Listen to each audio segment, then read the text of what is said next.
I'm innocent. I swear. How am I doing? That's great. Where do you have me? Where? We got your chest. About right here? Uh-huh. All right. Okay. Now come in for a close-up, okay? And now. That's okay? Good. All right, all right. I'm going to go now to the judge's bench, okay? So you hold me. All right. All right, here I go. You got me? Uh-huh. All right. All right, now get over here, widen out, hold the judge's bench, okay? Right. You got it? Got it. Here I go. How does it look? There are certain realities. I'm sorry.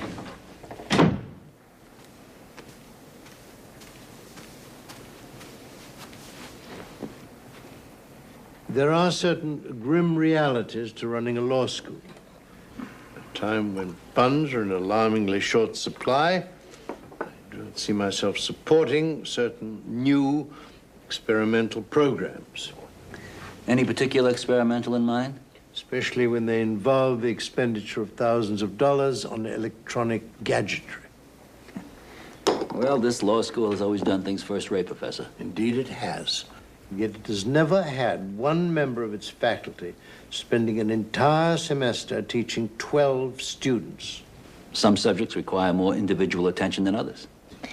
Your objections wouldn't happen to be philosophical as well, would they, Charles?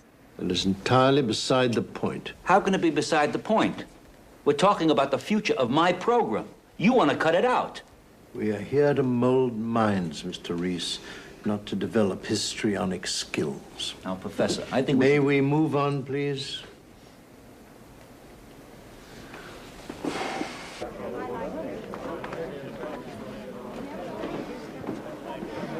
What do you think? No sweat, you're in the finals. Wish I could say the same thing. Come on, Belle, it's not such a big deal. Yeah, right. It's only the National Moot Court. You get into this thing, it's a ticket to the law firm of your choice. No big deal. I'm sure Kingsfield's gonna pick you to represent the whole school. Thanks a lot. Level with me. How did I do? Good. Just good? All right, excellent. Terrific. Clarence Darrow material. You're gonna have to be a lot better than that to beat Harriman. You were stiff. Wooden. A little overbearing.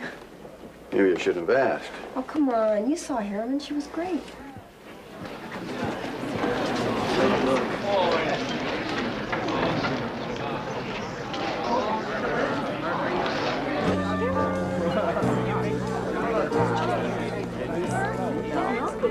Hey, congratulations. Sorry, Willis. My man is going all the way. Don't be so sure he's not the shoo-in you think he is. Who's going to stop him? Harriman.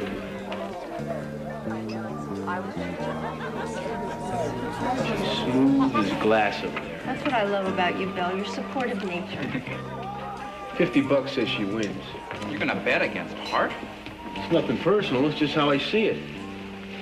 She even looks like a champion. Yeah, she's got potential. You want to hold it down, Hurt? I want to hustle up some takers. Oh, what a guy. What a guy. Just how formidable is this opposition? Oh, she's got style, polish, smarts, articulation. She's good enough that Hart's going to be hard-pressed to win. I suggest you take the trial advocacy course. He's in law, not in entertainment.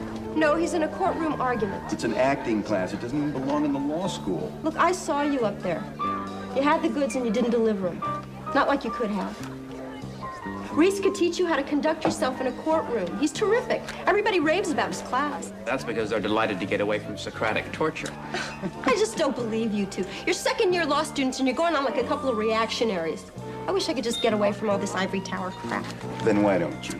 Because I'm already committed to the Environmental Law Society, the Legal Aid Society, the Lawyers Guild, and Public Defender. I'm just too busy for that class. Okay, Bandowitz, the Emerald article. Who wants a psych check? The Cromwell article. I do. Oh, 2 takers on 1 article. That's terrific. Eeny, meeny, miny, mo. Walden, I'm interested in labor law. I'd like to pursue it. I've already done weeks of research in that area. I'm well versed in it. Well, that's the winning argument. Enjoy. Harriman, okay. Gately, Mackay, the Sophie article.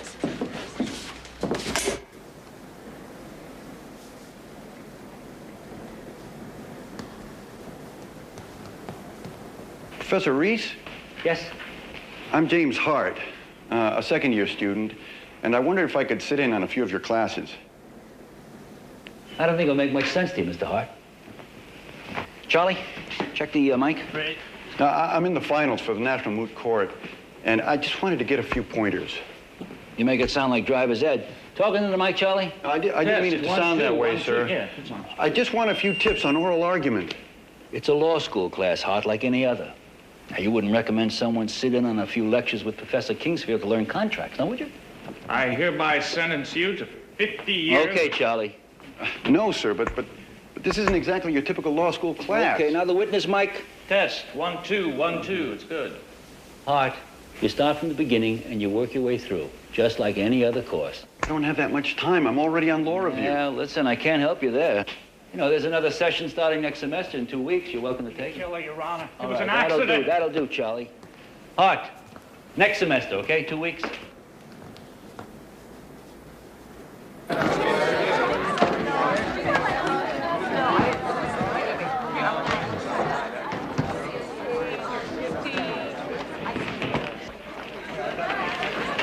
Hey, how was Florida? Oh, it was great. I slept for 4 days. How'd you do on the exam?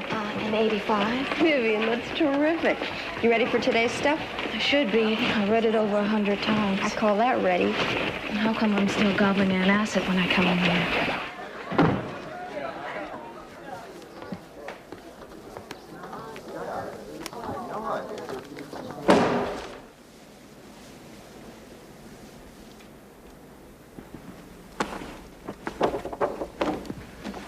Mr. Barnett. Sir. Facts of the Crane ice cream case. Defendant, an ice cream manufacturer, agreed to purchase 250 tons of ice a week from one William Frederick. Frederick eventually sold his business to the plaintiff. When the plaintiff attempted to deliver the ice, the defendant refused to accept. The plaintiff now sues for damages. And what did the court hold? That the agreement between Crane and Frederick was personal in nature and could not be assigned without the permission of the parties. And do you agree with that decision? Yes, sir.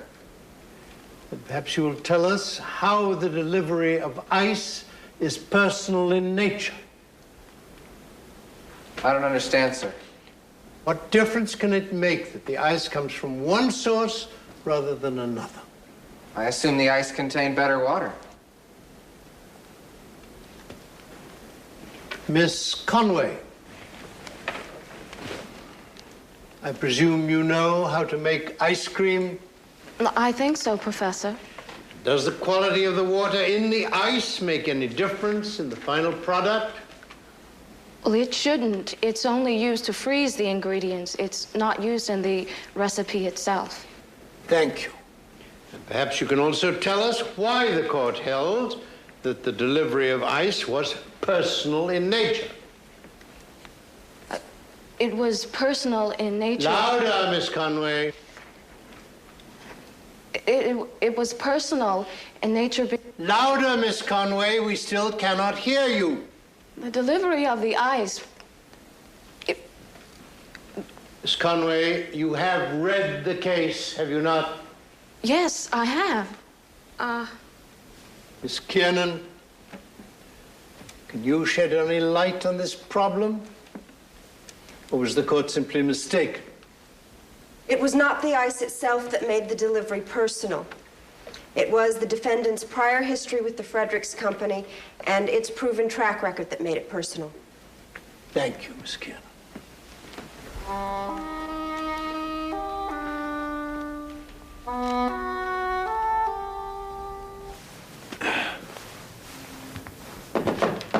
Go away. Hey, come on, Bell, open up. I want to place a bet. All right, come on in. $50 on Hart. You got it.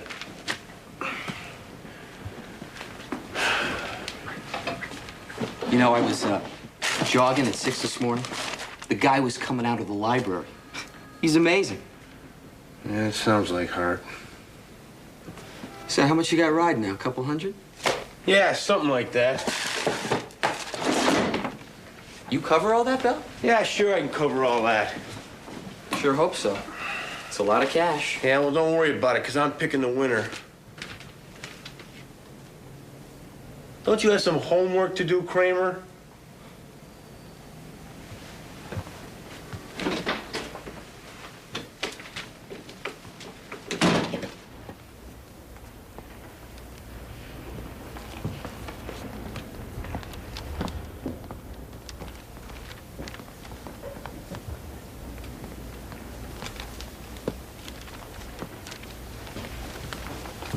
Art, what are you doing here? This stuff is kindergarten for you. Looking to boost the old average, eh? Oh, shit.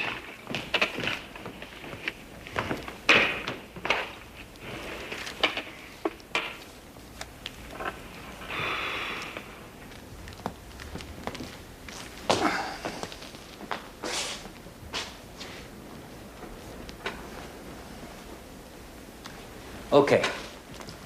I take it everyone got the synopsis and the list of required reading? Took all of half an hour. Now, up to this point, you spent your time in law school reading case law and textbooks. But in this class, you're going to learn the bread and butter of courtroom lawyering. So, how can I help you, Mr. Stevens?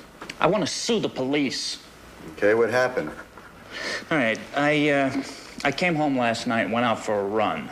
This cop stops me and tells me to wait while he calls the station.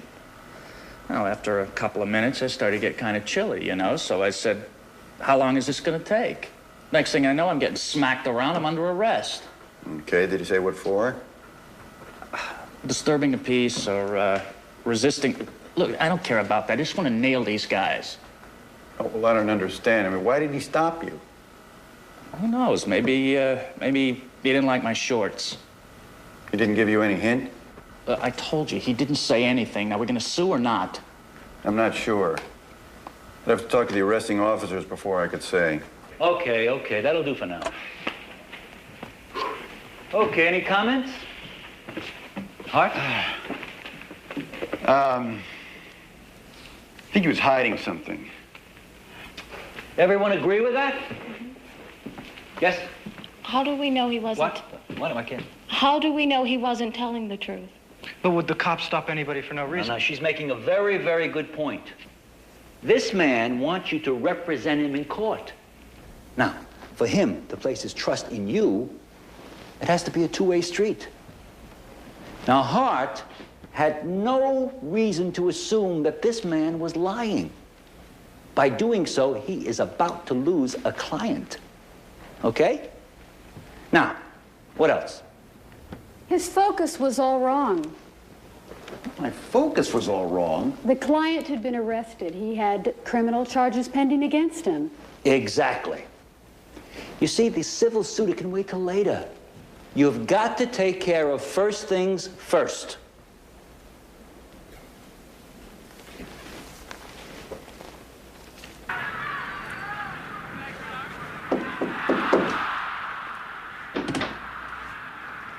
The dreaded dorm master. How'd you like to put up $100 on Hart? No thanks. Come on, a couple of the secretaries want to bet on Harriman. I can't find anybody to take it. Do it yourself. Come on, Bird! I already got Harriman. I can't bet against myself. Sure you can. Just collect the Vigorish. All right. What are you talking about? Vigorish. When you bet with a bookie, you pay 10% for the privilege of betting. So if you get the same amount bet on one side as the other, you just pay off the winners and collect the commission. So, the more that gets bet, the more I make, as long as I even it out. Very good. Kieran, I owe you. How about some clean towels then? Yeah, sure. First thing tomorrow, or the near future. Now, the streets at the intersection were both 2 lanes, are they not? That's right. And you travel that road all the time. Yes. And the weather that morning was clear and crisp. Yes, it was. All right, cut the tape. Okay, now, what is he doing wrong? Geez, I thought I was doing great. Vivian? He was leading his own witness. But no one objected. Now, how about that? It violates procedural rules. But is that the only thing wrong with leading a witness? Well, the jury has no way of assessing credibility if the witness is just answering yes and no. Precisely. Remember, on direct, you want to build up credibility, and on cross, you want to tear it down. Okay. Now watch this next one closely. Remember that the witness is a victim in an accident case. Miss Jones, as you entered the intersection, did you see anything else? No, there was no other traffic. How fast were you going? Around 15 miles an hour. Then what happened? This car flashed in front of me, and before I had time to put on my brakes, it plowed right into me. And then I woke up in the ambulance. Okay, cut it. Comments? She was quick and to the point. A little too much so. How do you mean? Well, her client claims to be the injured party. So shouldn't we get more of a feeling of what she went through? Also, by her rushing through the story, we're left with the impression that she somehow may have contributed to the accident. That's very good. That's a very subtle point. See, we're talking about pace. If you're the defendant's lawyer, you want to speed it up. You want to make it look like there was nothing he could do. But if you're a lawyer for the plaintiff, then you want to slow it down, right? And make it look like the defendant had to be reckless. Now that is a very good thinking, Hart. That's the kind of instinct you need for trial work. Okay. Okay, next time is going to be cross. I'll post the assignments. Vivian, you stay for a while? Nice work, Hart.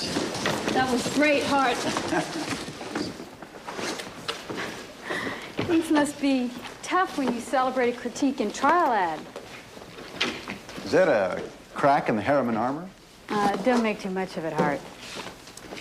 I sense a little anger burning in there. No, that's competitive fire.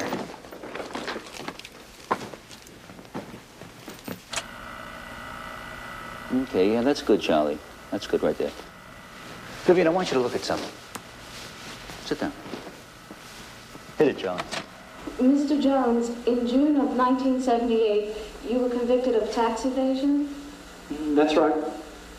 And the judge sentenced you in that case to 6 months imprisonment and 5 years probation. Yes. And you're still on probation? I am. Okay, cut that, Charlie. Vivian, you're impeaching the witness, not breaking bread with him. Well, I asked him all the right questions. No, wait a minute. Now, don't get me wrong. Your strategy is fine, okay?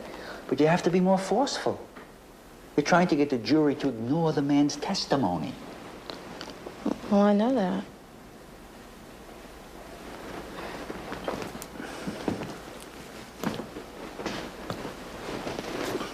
What's the problem? I don't know, maybe I don't belong on the front lines. Where do you belong? Library, doing research. Away from the pressure and the spotlight? Well, it doesn't work that way, kiddo. You still have to deal with clients and other lawyers, even if you never set foot in a courtroom. You know, Vivian, all the knowledge in the world is useless if you don't know how to present it. Vivian, this world is full of shriekers who have nothing to say. And yet you want to keep your mouth shut. It doesn't make any sense. So what do I do? I'm going to push you. I know that. You're going to think strategy, style, and presence, and particularly presence in your case. The intelligence level of this world is far too low for me to let you stay quiet. Excuse my manners. Just a little bit too angry to be polite. You may take a seat, Mr. I have Reese. just come from the dean's office, and he told me you want to channel funds away from my program. Well, as you know, we do have certain financial problems here. Why do you have it in for my course? Because I believe it is more important for us to teach a student to think like a lawyer than to act like a lawyer. Mr. Reese, we have them for 3 years. 3 short, precious years to mold their minds. I would rather leave it to the law firms to teach them the practical side.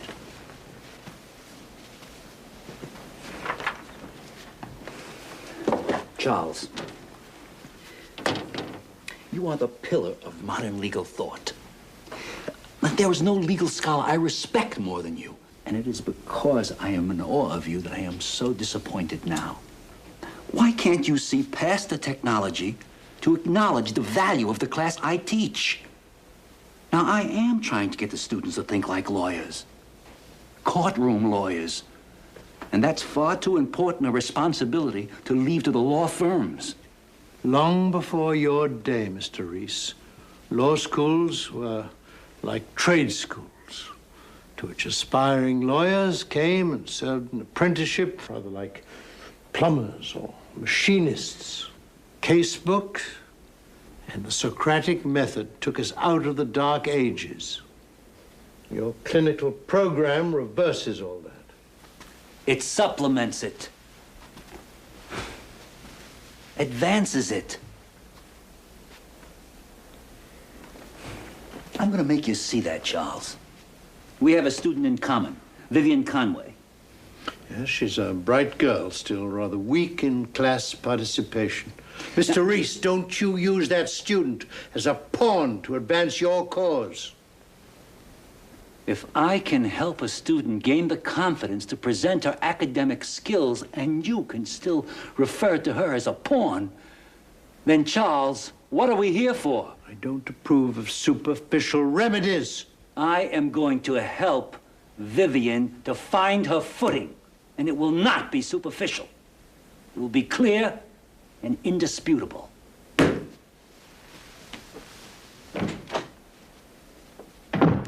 Mr. Sims, the facts in Taylor versus Caldwell. The plaintiffs booked a concert hall for 4 performances. Before the first performance, a fire broke out and destroyed the building. The plaintiffs want their expenses and lost profits. And the holding? The court said it was impossible for the defendant to fulfill the contract, and he was therefore excused. Do you agree with that? Sure, you can't make someone do the impossible. Does anyone take issue with that? On a substantive level, that is. Miss Conway? Technically, it was not impossible for the defendant to perform. He could have rented another hall or rebuilt the old one. Quite right. Mr. Sims's choice of words was inappropriate, but what about the result? Should he have demanded that the defendant do as you suggest? That was his part of the bargain. So, a party is obliged to perform even when the unforeseeable occurs.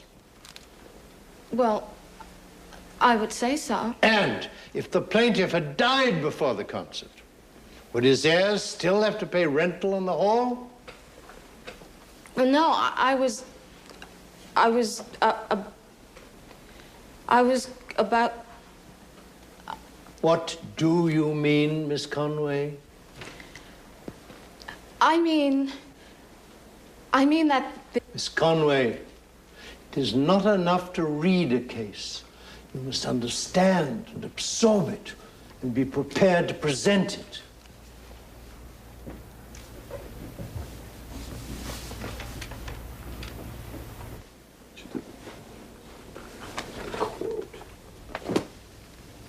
Here it is. Doctrines of conspiracy.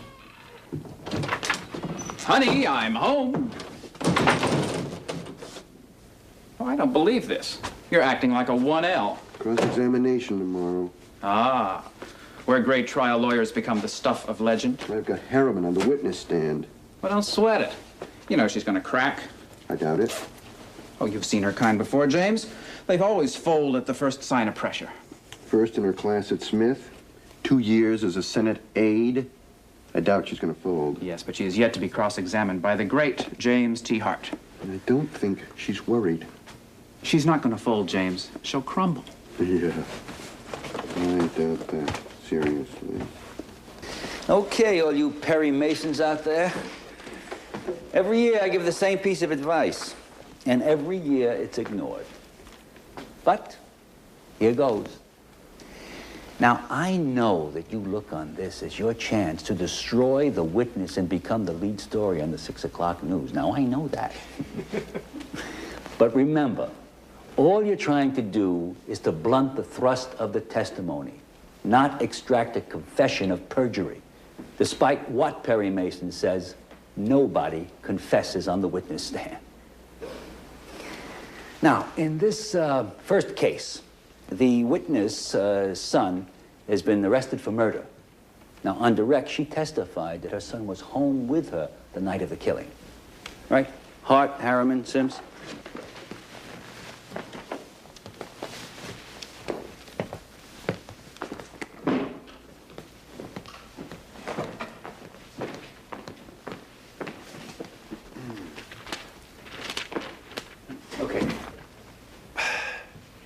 Mrs. Reynolds, you testified that you and your son watched television together the night of the murder?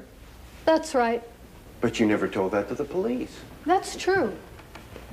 Didn't the police try to interview you? Well, sure. But I don't have to talk to them. I don't have to talk to anybody, do I, Your Honor? No. The point is you refused to talk to the police. No, the point is I don't have to. Objection, Your Honor. Counsel is arguing with the witness. Sustained. Well, I'm just trying to point out that her refusal to talk to the police casts suspicions on her story. As the witness said, she is behaving within her rights. Now proceed with another line of questioning. Another line of questioning. Hart, you've lost your composure. You're clutching. Now, take your time. Take your time. Relax. Get your confidence back. All right, now, even when you're stumped, you'll find a way to go. All right, has your son ever been arrested? Sure. In our neighborhood, if you're under 15, you've been arrested. Timmy's a good kid, though. Right. 2 muggings, auto theft, 3 counts of illegal possession. Objection. Sustained.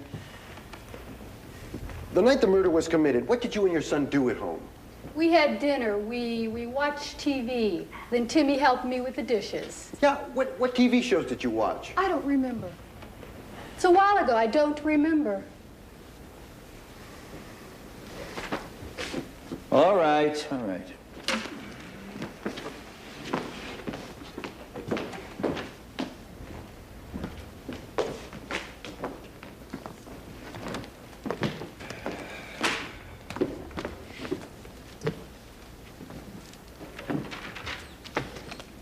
She didn't play fair, right? No, she didn't. Well, she's not supposed to. This was a mother testifying for her son. Now, you can't expect her to cooperate. But you went kind of overboard. But that's what witnesses do. They don't say, you're right, my son's a criminal. But remember, every situation, there is a strategy. Just figure out what you want to accomplish and the means to get there. Now, for instance, instead of making us doubt her story, you made her sympathetic. Wait a second, she was protecting her son. That was obvious. Was it? Where were all your sympathies? Vivian? He attacked her for the way she raised her child. I didn't like that. Right. Remember, you got to control the witness. You were so preoccupied with winning, you played right into her hands. Keep your eye on the task.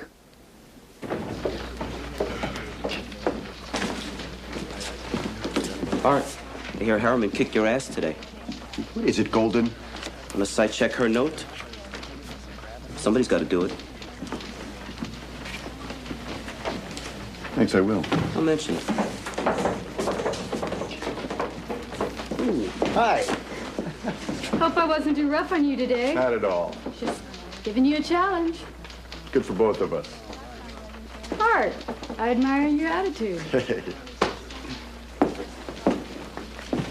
Harriman, I need a site check. Wait a minute, this is Hart's. So? I can't check Hart's note. Why? Just checking yours.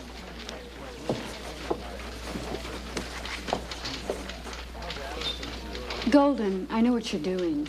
Yeah? And I think it sucks. So I thought if everyone was going to exploit our situation, we should reach some type of understanding. You mean you consider hundreds of dollars in betting to be exploiting the situation?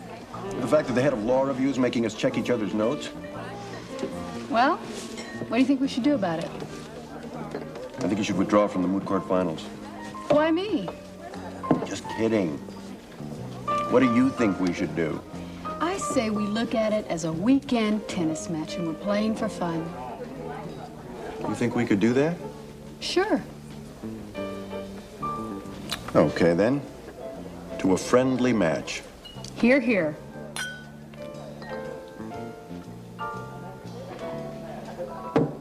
You know, you really stuck it to me today. Thanks. I didn't mean that entirely as a compliment. Hey, I did what Reese told me to do. And enjoyed every minute of it. Well, what about when I examined the witness in the accident case? You didn't seem to mind tearing into me. Wasn't tearing into you. I was merely offering an observation. An observation. Okay. I didn't mind taking you down a notch. You didn't take me down a notch. You merely scored a point or two. Another round? Fine. Yeah, beer for me and white wine for the lady. What was that all about? What? The smirk. Oh, it's just so perfect that you would drink white wine. Ah. Do you care to let me in on that? Now, let's change the subject. No, I'm curious. What does the James Hart Primer say about white wine drinkers? Well, they are, cool, aloof, effete, And beer drinkers. social, unpretentious. Not boorish and immature. Look, I was just answering the question. No, you weren't. You were insulting me. Now, look, I came here today to see if we could conduct ourselves like adults over the next few weeks. And apparently, that is beyond you. Now, where are you going? To side check a note. I think I have a great deal of work ahead of me.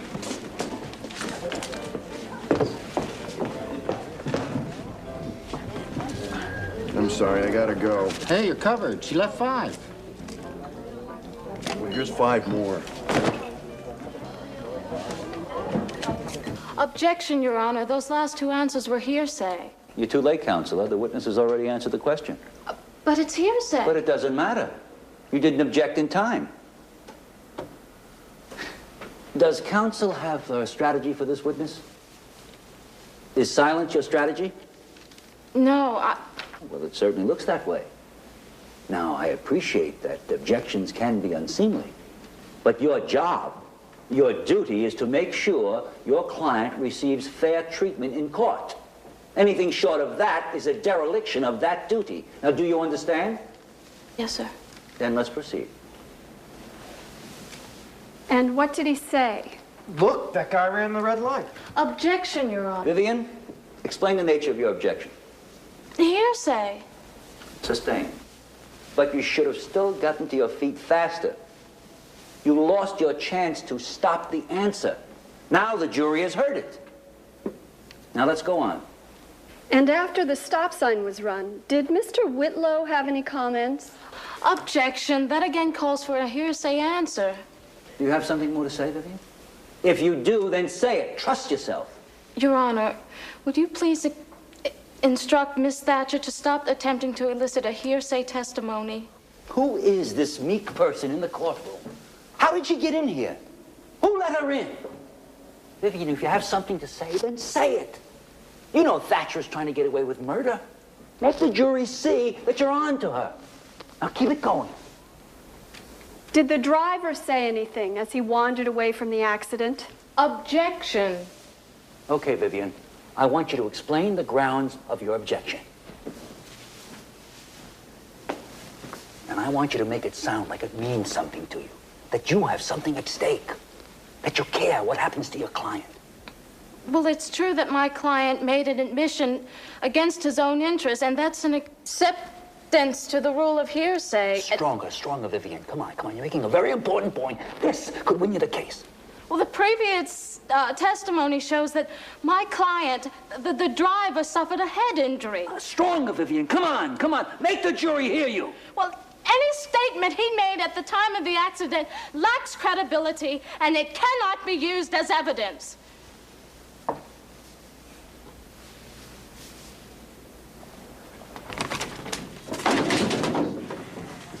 Art, I read your site check. It's excellent. Exemplary. As thorough as anyone can ask for. I'm sure Harriman will appreciate all the assistance. Thanks, Golden. Fortunately, Harriman did the same thing with you. She caught every misspelling, misquote, miscite, missummary. Well, you tell Miss Harriman I did a damn good job on this note. She makes you look sloppy, Hart. Can have a corrected final by tomorrow. Golden, I have got a ton of things to do. You cannot just dump this on me like that. Well, if you want your note in the next issue, I need it by tomorrow afternoon.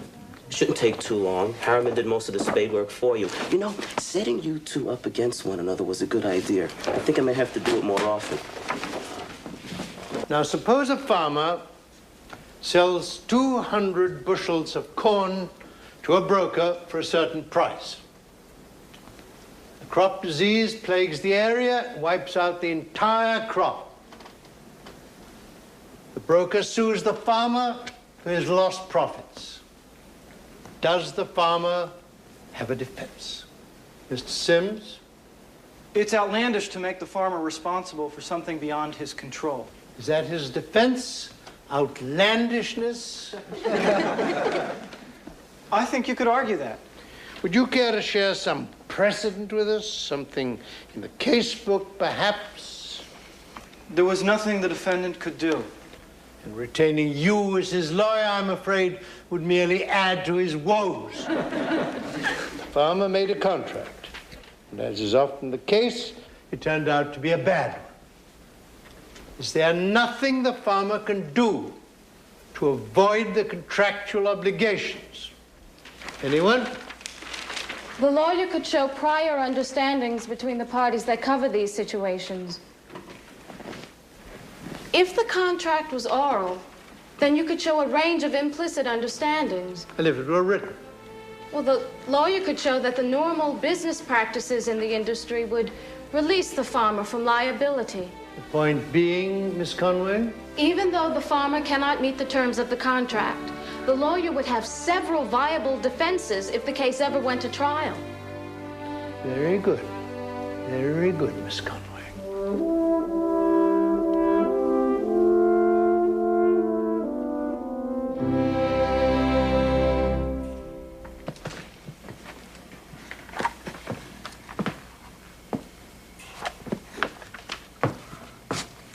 Hello. Hi. They posted the schedule for the finals. I saw. We're against one another. Oh, it's a killer getting this brief done for them. You don't happen to have 462 2FD, do you? I just need a quote.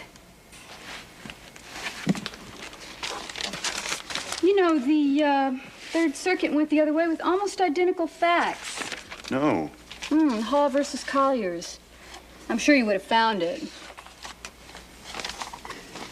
Well, I'll get this to you by the end of the day. No problem. We'll have mine in a couple more days. I'm a little backed up right now.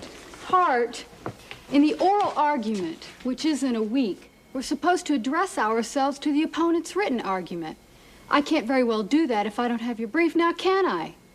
Deadlines. Everyone wants it yesterday. You, Golden, I told you, you'll get your brief in a couple of days. Hart, no one's forcing you into moot court. But if you're going to do it, you'll have to meet your obligations. Take it easy on the sanctimony, Harriman. You'll get your brief. When? When I give it to you.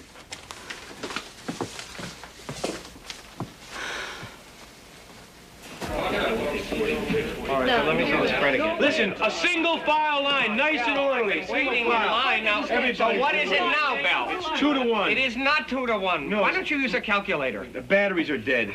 Okay, it's 13 to 5 if you're taking Harriman. It's 3 to 2 if you want Hart. And come on, what? The rest of the field is all 5 to 1. All right, I'm in for 40 on Hart. All right, 40 on Hart, 40 on Hart. How much do you have on this? Lots, plenty. Who's next? Let's go. 20 on Harriman. 20 on Hart. I got Harriman. Harriman. 20 on Harriman. 20 on Harriman. Hart doesn't stand a chance. Let's go, let's go.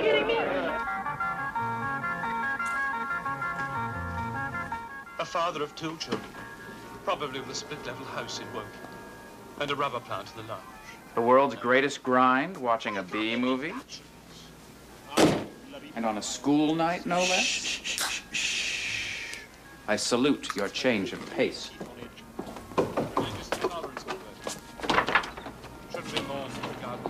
Well, you two have an interesting way of approaching moot court. I have to speak with Hart.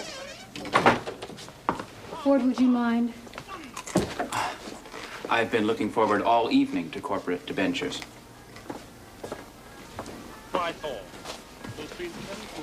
What's this all about? This is my moot court brief. And a mediocre effort. Hart, what are you doing? The judges won't stand for that. I'm just a little sick and tired of all this competition. See, I'm trying to beat you, you're trying to beat me, Bell is making a killing, Golden is treating us like gladiators. Whatever happened It's annoying. our development as students, as lawyers? Offensive even, I know. But as bad as Golden and the others are, the competition is pushing us. Making us better lawyers. Now, you can't deny that. Well, I'm sick of it. That is bull. Now, you're notorious for going beyond the limit, Hart. Are you scared of losing? Maybe. Maybe I don't want to bust my tail and come in second. Well, sometimes that's the price you pay for excellence. Oh? And what price do you pay for excellence? Well? No beers with the guys. No one congratulating me on my victory. Oh, you don't seem to mind. Oh? You're wrong. You don't know what it's like to be hated because you're smart and pretty. When I was a kid, I had ulcers. I was so lonely. I actually flubbed answers on tests so that people would like me. Now, can you imagine that? Taking a dive on 9th grade geometry? But I realized, Hart, that it is a crime to hold back. And if people resent me, well, too bad, because I love knowing as much as I do.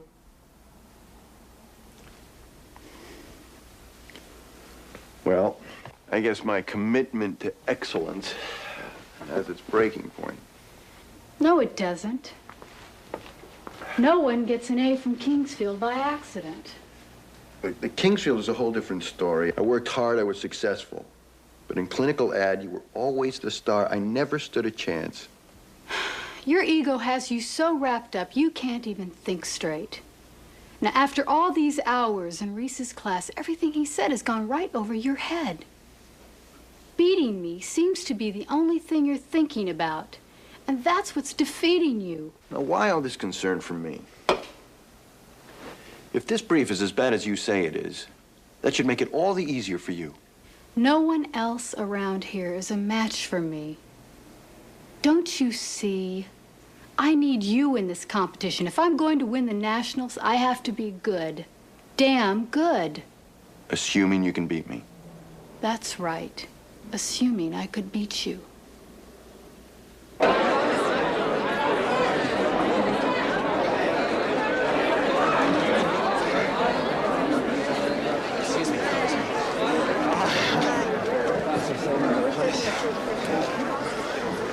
I'm so nervous I can't stand it. Relax, Ford. It's just an argument. Hart looks confident. Yeah, like a lamb to the slaughter.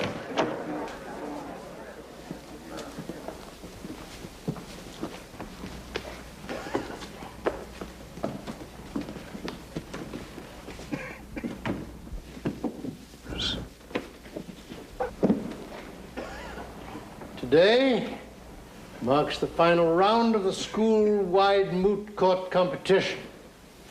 This is a highly scrutinized and demanding competition, and those who have made it to the finals are to be congratulated. It is our good fortune to have on the panel today two distinguished jurists, Judge Wainwright from the Third Circuit Court of Appeals and Justice Garrity from the State Supreme Court. Each advocate will have 15 minutes to present his or her side. Now, in the case before us, a newspaper man ran a story on a respected surgeon who was the son of a governor convicted of bribery. The doctor sued for damages to his reputation and prevailed in the court below. We shall begin with the first group. Ms. Harriman. May it please the court, I am counsel for the appellant newspaper, and we believe that the court below ignored a most sacred principle. The First Amendment demands that we have full discussion of elected officials, even in their private capacity.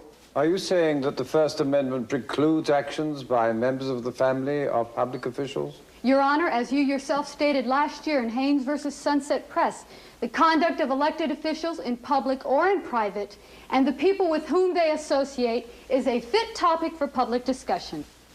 But surely that would not include a son who has been estranged for some 10 years. I think it would, Your Honor. You suggested as much in the Simeon decision. Only in the most extreme of cases can a court restrict discussion of a public official, his impact, or his ability to serve. This principle applies to both libel and invasion of privacy. Memorized all of them. New York Times versus Sullivan, for instance, was the definitive decision, the inevitable decision of a society whose cornerstone is freedom of speech. My time is about up. In closing, let me simply quote Justice Holmes. The First Amendment is the most precious of rights, for without free and open discussion, the other rights become meaningless.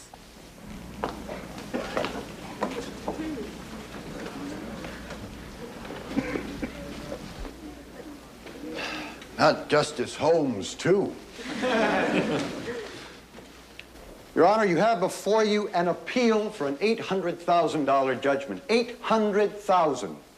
Jurors know the importance of free speech, and yet here we have a jury who said, here is a man leading a quiet life whose privacy and medical practice has been destroyed because his father was a crook, and that is not right. Mr. Hart, would you please address the legal question? Oh, I will, Your Honor. And I believe that the court below was right on the law. But sometimes you have to look beyond case law and precedent to matters of justice. Doesn't justice require free and open discussion? I am all in favor of the First Amendment, Your Honor. I hope so. But the First Amendment says nothing about the sons having to pay for the sins of the father. That's true. Or that gossip is more important than privacy. My point, Your Honor, is that there are limits.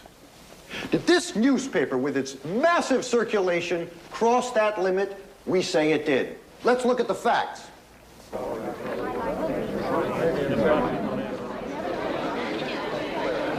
What a great idea. You played off me perfectly. You had exactly the right style.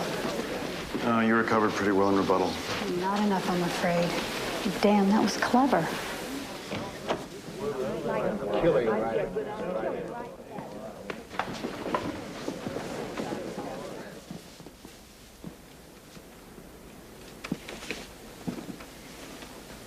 It is a regrettable fact that only one person can represent this school in the National Moot Court Finals.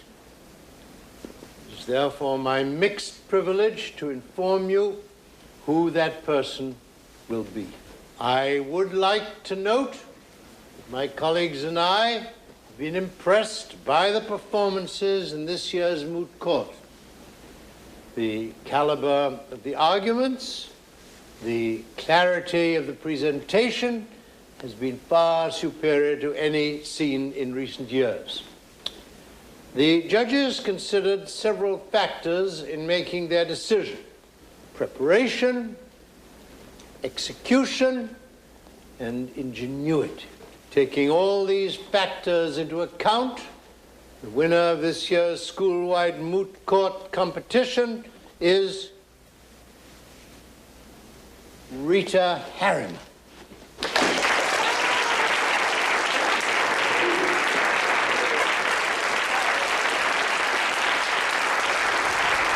Congratulations. Nice match, Hart.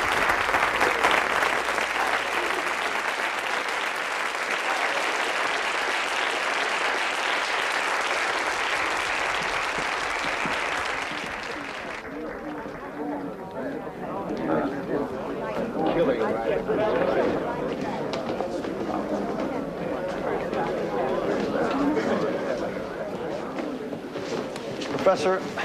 Yes? I wonder if I could ask you about the argument. How about it? I was just wondering if maybe there was something... You performed quite ably. Your strategy was shrewd. The judges felt that. However, Miss Harriman had a better case. She handled it very intelligently. Now, it's quite clear that you learned a lot in your clinical course, but one thing you did not learn, that in every legal battle, there is one winner, there is one loser. Times when you can't win, no matter what you do. The only intelligent question a lawyer can ask himself is, did I do everything I could think of? Yes, I did. Well, you'll have to be satisfied with that. Thank you, sir. That's good advice. It's advice that not everyone, including myself, is always able to take. Thank you, sir. I'm very proud of you. Thank you. Mr. Reese, there's one hazard to being a pillar of one's profession. And that is a tendency toward intransigence. You and I both know that more than one argument was resolved in this classroom today. I want to thank you for making this moot court the great success it was. Thank you, sir.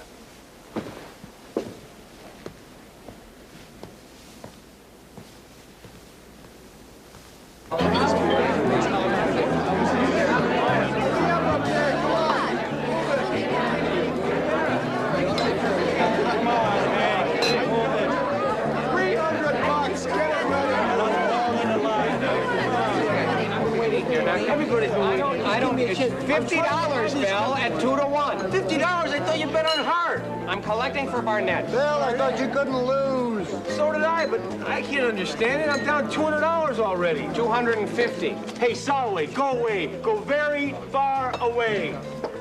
What's your damage? $30. Still flying high? Are you kidding?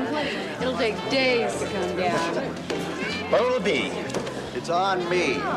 Okay, I'll have a beer. Whoa! What about you? White wine. I'm kidding.